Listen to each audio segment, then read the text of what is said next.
शेतकरी कामगार परिषद संपन्न होत आहे आणि या परिषदेला मला सगळ्यात कार्यकर्त्यांना मी धन्यवाद देईन। माई भगिनी गावगाड्यातली एवढ्या मोठ्या संख्येने या ठिकाणी आली, माझा विश्वास दाखवला, तर मी त्यांचं वापर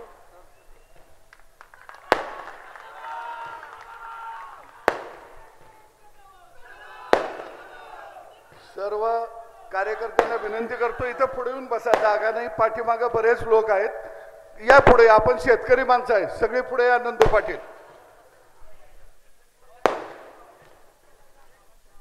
या परिषदेला उपस्थित असलेले भाजपचे प्रदेशाध्यक्ष, आमचे मार्गदर्शक आदरणीय चंद्रशेखरजी बावनकुळे, या जिल्ह्याचे पालकमंत्री आणि कामगार मंत्री सुरेशभाऊ खाडे, त्याचबरोबर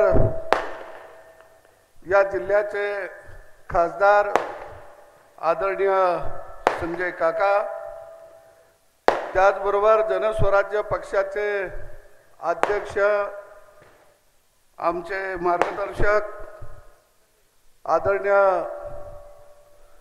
सावकर साहेब, त्याचबरोबर आता ज्यांनी भाषण केलं ते माझे सहकारी आमदार गोपीचंद पडळकर साहेब, या ठिकाणी उपस्थित असलेले आरपीआयचे ज्येष्ठ नेते आमचे मार्गदर्शक आदरणीय जोगेंद्र कवाडे सर, या ठिकाणी शिवसंग्राम पक्षाचे आदरणीय तानाजी शिंदे, राष्ट्रीय स्वराज सेनेचे ॲडव्होकेट श्रीहरी बागल, या मतदारसंघाचे या ठिकाणी खासदार माझे सहकारी धैर्यशील चिमाने, भीमसेनाचे अध्यक्ष अनिलजी कांबळे, राष्ट्रवादीचे वैभवजी पाटील, लहू सेनेचे कैलासजी खंदार, त्याचबरोबर या ठिकाणी राष्ट्रवादीचे तालुक्याचे अध्यक्ष केदार पाटील, राष्ट्रवादी अल्पसंख्याक जिल्हाध्यक्ष मुनसर मोमीन, भारतीय जनता पक्षाचे जिल्ह्याचे अध्यक्ष दादा, त्याचबरोबर भारतीय जनता पक्षाचे नेते सतुभाऊ, राहुल दादा, सम्राटजी महाडिक, त्याचबरोबर माझे सहकारी भीमरावजी माने, विक्रमभाऊ पाटील, सागर मलगुंडे, स्वरूप पाटील, प्रसाद पाटील आणि सगळे घटक पक्षाचे जिल्हाध्यक्ष या व्यासपीठावरती उपस्थित आहेत। वेळेअभावी काही नावं राहिली असतील, मी दिलगिरी व्यक्त करतो। मला सगळ्यात आमच्या जयदीपचं भाषण मी ऐकलं आणि सर्व घटक पक्ष यांना एकत्रित करून आपण एक मेळावा घेतला पाहिजे आणि ही कल्पना आली। बावनकुळे साहेबांच्या जवळ मी बोललो, तारखा थोड्या मागे पुढे होत होत्या, आज प्रचंड अडचण होती, परंतु ही अडचण असताना सुद्धा त्यांनी या कार्यक्रमाला जायचं म्हणून स्पेशल विमान करून ते कोल्हापूरला आले आणि संध्याकाळी तातडीने ते मागे जाणार आहेत। या ठिकाणी जनस्वराज्याचे समितजी बी आहेत आणि खऱ्या अर्थानं मला एक बावनकुळे साहेबांना आवर्जून सांगायचं की या मेळाव्याला नाव काय द्यावं, आणि मग आम्ही ठरवलं की जी शरद जोशींनी जी मांडणी केली ती भारत विरुद्ध इंडिया, आणि पहिल्यांदा या देशामध्ये एक विभागणी झालेला आहे, भारत एका बाजूला आहे आणि इंडिया एका बाजूला आहे। भारत नरेंद्र मोदींच्या नेतृत्वाखाली लोकसभेची लढाई लढणार आहे आणि आम्ही इंडियाला पराभूत करणार आहे, ही शरद जोशीचं भाकीत सत्यामध्ये उतरत आहे। निश्चितच दुसऱ्या बाजूला औंधा स्वातंत्र्य मिळवायचं हे निवडणुकीचं वर्ष आहे। मग गावगाड्यामध्ये राबणारा शेतकरी, शेतमजूर, बारा बुलतेदार, आलुतेदार यांचा प्रश्न सुद्धा खऱ्या अर्थानं अजेंडावरती आला पाहिजे आणि म्हणून खऱ्या अर्थानं ही परिषद आम्ही घेतली. या परिषदेला तुम्ही सगळी नेते मंडळी आली, पण शेतकरी माझ्या बरोबर आज जसाच्या तसा रानामध्ये राबणारा या ठिकाणी आला. बावनकुळे साहेब, ही आमची 11वी परिषद आहे. पहिली परिषद आम्ही इचलकरंजीला घेतली, दुसरी कडोलीला घेतली. सावकार साहेब त्याचे साक्षीदार आहेत. नंतर इथं आम्ही 3-4 परिषदा घेतल्या, माड्यामध्ये घेतल्या, कारण मी चळवळीतला कार्यकर्ता आहे. बावनकुळे साहेब, मी तुम्हाला खरं सांगतो, मी लय फाटका माणूस आहे. दगड मातीच्या घरामध्ये मी लहानाचा मोठा झालो. माझे आई वडील वारकरी, पोट भरल एवढी जमीन नव्हती, पण लढाई लढलो प्रस्थापितांच्या विरोधामध्ये, लढाई लढलो वाड्याच्या विरोधामध्ये, गावगाडा विरुद्ध वाडा. अरे हा इतिहास या महाराष्ट्राला कुणी दिला? हा इतिहास खऱ्या अर्थानं रयतेचा राजा, रयतेचा राजा, ज्याला आम्ही म्हणतो राजमान्य राजश्री श्री छत्रपती शिवाजी महाराज यांनी या महाराष्ट्राला रयतेला लढण्याचा इतिहास दिला. आणि तो इतिहास घेऊन बावनकुळे साहेब आम्ही लढलो. मला माहित नव्हतं मी आमदार होईन, मी मंत्री होईन, नव्हतं माहित.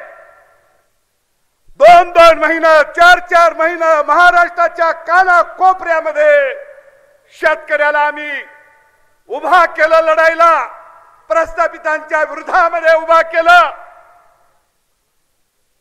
बावनकुळे साहेब, मला माझ्या आयुष्यामध्ये दरबारातलं राजकारण करता आलं नाही. मला माझ्या आयुष्यामध्ये जी करता आलं नाही, कारण आम्ही कधी दरबारात गेलो नाही. आमचं एक स्वप्न होतं की जे गावगाड्याला लुटत आहेत त्यांना मातीत गाडायचं, हे खऱ्या अर्थानं आमचं स्वप्न होतं. आणि म्हणून या महाराष्ट्रामध्ये कारखानदारांच्या विरोधामध्ये आम्ही लढाई उभा केली. पत्रकार मित्र माझे सगळे साक्षीला आहेत. माझ्यावर हल्ला झाला. कुणी केला हल्ला? कोण होते? ते राष्ट्रवादी काँग्रेसवाले होते. मरणाच्या दाढातनं मागं आलो. आणि बावनकुळे साहेब काय माणसं आज म्हणतात, सदाभाऊ जयंत पाटलावर गेला. अरे मला मारलं त्याच्या माणसानी. हे बावनकुळे साहेब कोण सांगतं?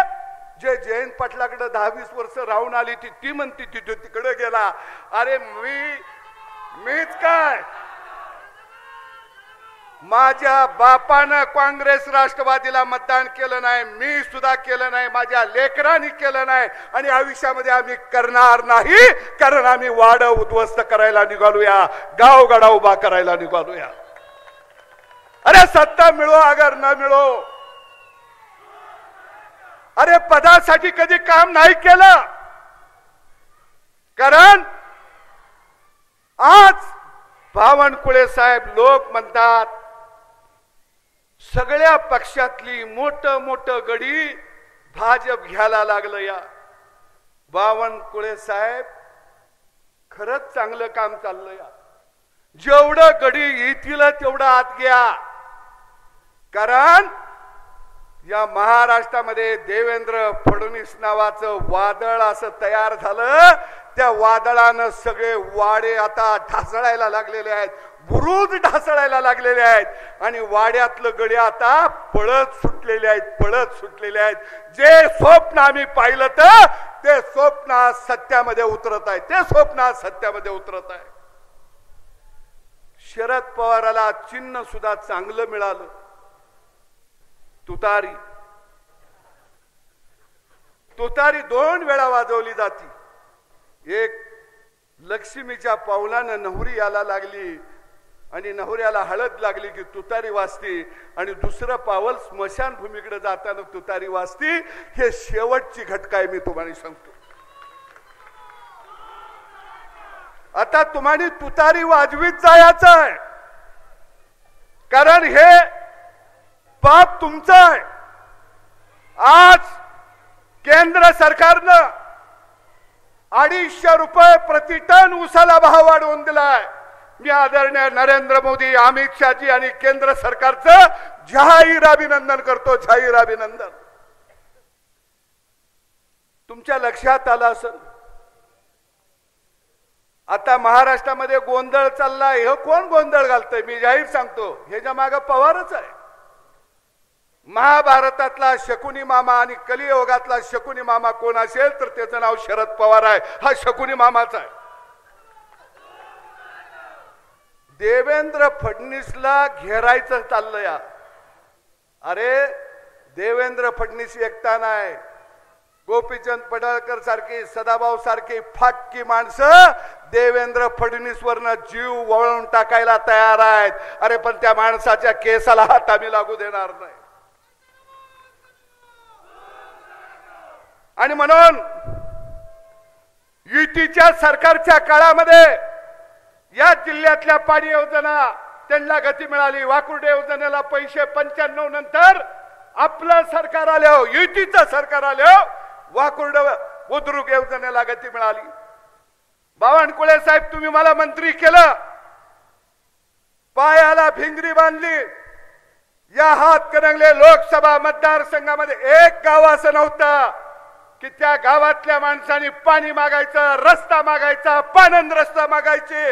एवढंच काय, पण माझा बंगला त्या बंगल्यात सदाभाऊ झोपत नव्हता, तर महाराष्ट्रातला कार्यकर्ता आणि आजारी असणारा रुग्ण झोपत होता। हे सगळ्या महाराष्ट्रानं इथल्या कार्यकर्त्यांनी बघितलंय। कारण मला ही सत्ता माझी नव्हती, सामान्य माणसानामाने इथं बसवलेलं होतं। विकासाचा डोंगर या मतदारसंघामध्ये उभा केला आणि त्याचा परिणाम इथं धैर्यशील दादा आहेत। दादा एक गाव सांगा सदाभाऊनं पैसे दिलेले नाहीत। बारक्या बारक्या वाडीला सुद्धा 2 कोटी 3 कोटी रुपये दिलं। दादा तुम्ही भाग्यवान आहे। रान पेरलं म्या, नांगरलं म्या, कणसबी आली, दान टपूर आलं। तुम्ही वाळवाच्या पावसागत आला आणि आखी रानून उगून कणस घेऊन गेला। मी बांधावत बसलूया। आता दादा आता पैरा फिडूया। आता माझ्याकडे जरा दान येऊन देती। मला बी वाटतंय खासदार व्हावं। जरा दिल्लीत कसं आहे मी बघतो, तुम्ही जरा इथं थांबताय का?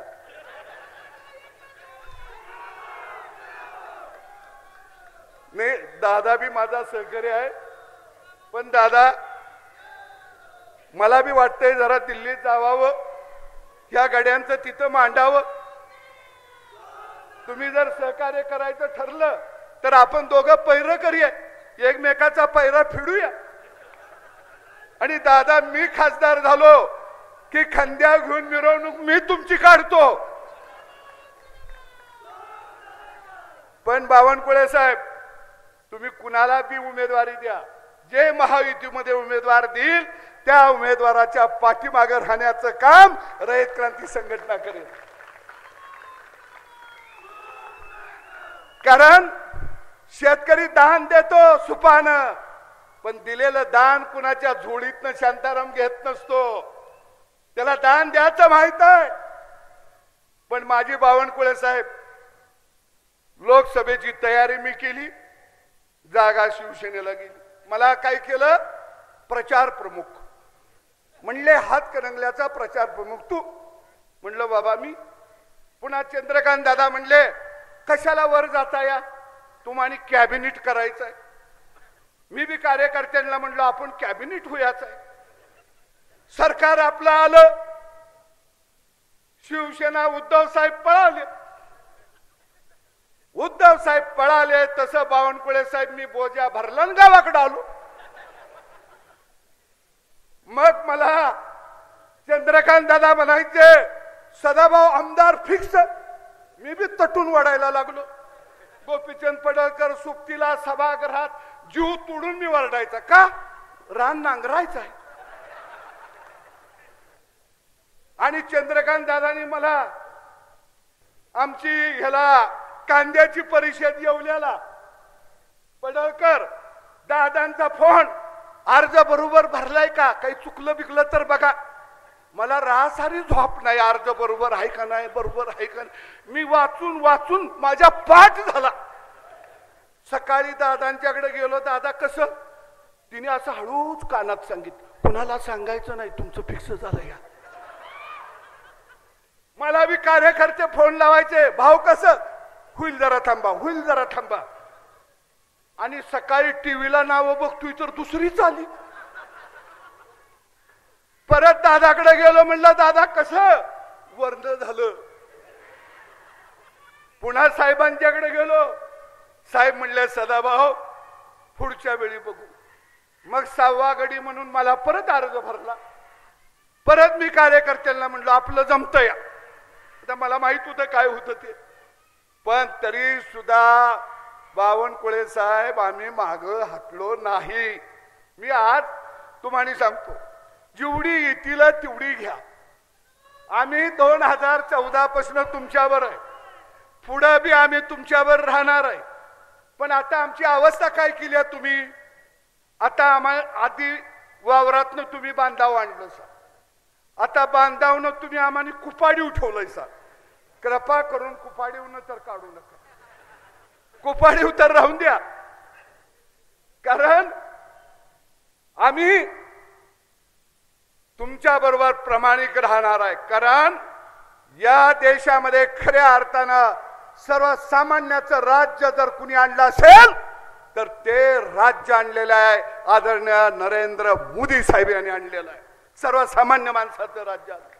आणि म्हणून इथं शाहू फुले आंबेडकरांचा आणि बळीराजाचा मी बोर्ड लावला, शरद जोशींचा बोर्ड लावला, छत्रपती शिवाजी राजांचा शेत नांगरथानं बोर्ड लावला.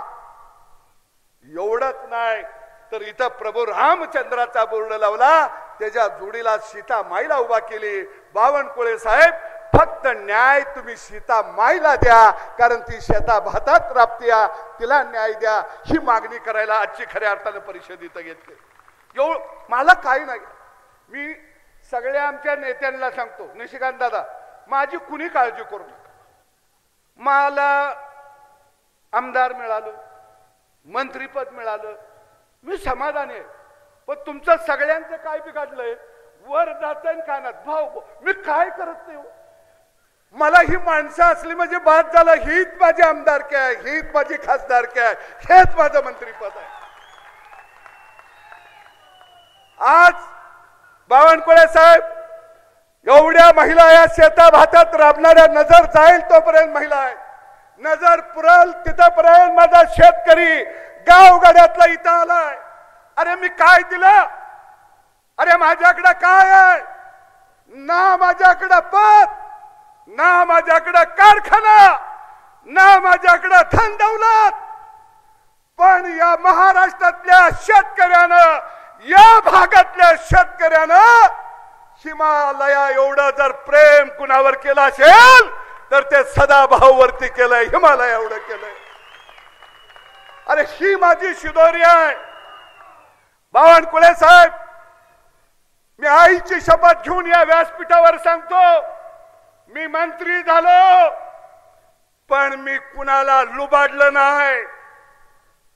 मी आजही माझा सहकारी गोपीचंदला माहित आहे, राहुल दादा इथं आहे, पै पै कर्ज काढून संस्था उभा केली. परंतु मी माझा स्वाभिमान जपला. या महाराष्ट्रातला एक अधिकारी सांगणार नाही की सदाभाऊने आमच्या खिशात हात घातला. अरे हा स्वाभिमान बावनकुळे साहेब तुम्ही आम्हाला शिकवला, देवेंद्रजींनी आम्हाला शिकवला. आणि मी जाता जाता बावनकुळे साहेब तुम्ही दिलदार आहात, देवेंद्रजी दिलदार आहे. इथं खासदार काका आहेत. काका या दोन माणसांनी मला एकटं कधीच पडू दिलं नाही, एकटं कधीच पडू दिलं नाही, या दोन माणसांनी अजिबात दिलं नाही. आणि म्हणून मी कार्यकर्त्यांना सांगतो की आपल्याला भविष्यामध्ये एक संघपणानं लढायला माढा लोकसभा मतदारसंघ बावनकुळे साहेब मी अपक्ष लढवला, मला 5 लाख मतं पडली. मी ताकाला जाऊन मोगा चढवत नाही.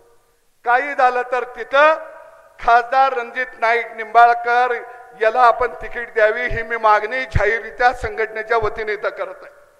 कारण एक प्रामाणिक माणूस आहे आणि म्हणून मी जास्त या ठिकाणी बोलत नाही. अनेक कामं आपण चांगली या ठिकाणी केली. एक 2-3 ठराव आहेत तेवढं मी वाचून दाखवतो. मोदी सरकारने 2021 साली पारित केलेल्या 3 कृषी विधेयक कायद्यांना पुन्हा एकदा लागू करावे. या कायद्यांना रयत क्रांती संघटनेचा पूर्ण पाठिंबा आहे. आयात निर्यात धोरण 5 वर्षासाठी ठरवावे व शेतमालावरील सर्व निर्बंध हटवण्यात यावेत. तसेच जागतिक मुक्त बाजारपेठेचा फायदा थेट शेतकऱ्यांना मिळावा. रोजगार हमी योजनेअंतर्गत शेतीची सर्व कामे समाविष्ट करावीत आणि शेतकऱ्यांना रोजगार हमीतून त्या कामांचा मोबदला मिळावा हा एक ठराव करत आहे. आणि 4था ठराव शेतकऱ्यांच्या फार्मर प्रोड्युसर कंपन्या स्थापन करून त्यांना निर्यातीला खरेदी विक्रीला व पूरक व्यवसायाला चालना द्यावी. आणि दुसरा महत्त्वाचा बावनकुळे साहेब तुम्ही त्या खात्याचे मंत्री होता, शेतकऱ्यांना शेती पंपाला 10 HP पर्यंत मोफत वीज द्यावी किंवा शेतकऱ्यांचे 100% सोलर पंप करावेत. आणि 6वी मागणी आहे, ज्या माझ्या गावगाड्यामध्ये शेताभातामध्ये ज्या शेतकरी महिला राबत आहेत त्यांना दर महिन्याला त्यांच्या खात्यामध्ये 1000 रुपये थेट प्रोत्साहन अनुदान जमा करावं महिलांच्या खात्यामध्ये दर महिन्याला. आणि एवढीच या ठिकाणी मी ठराव करतो. परत एकदा सगळ्यांना सांगतो, बावनकुळे साहेबांचं भाषण ऐकल्याशिवाय कुणीही जायचं नाही. परत एकदा तुम्ही सगळे मोठ्या ताकदीने इथं आला त्याबद्दल मी धन्यवाद देतो. जाता जाता तुम्हाला शब्द देतो, मी जिवंत आहे तोपर्यंत शेतकरी शेतमजूर गावगाडा बाराबुलतेदार आलुतेदार यांच्या खांद्याला खांदा लावूनच लढेन आणि त्यांचं गाणं गायतच मरेन एवढं तुम्हाला शब्द देतो आणि थांबतो. जय हिंद, जय महाराष्ट्र.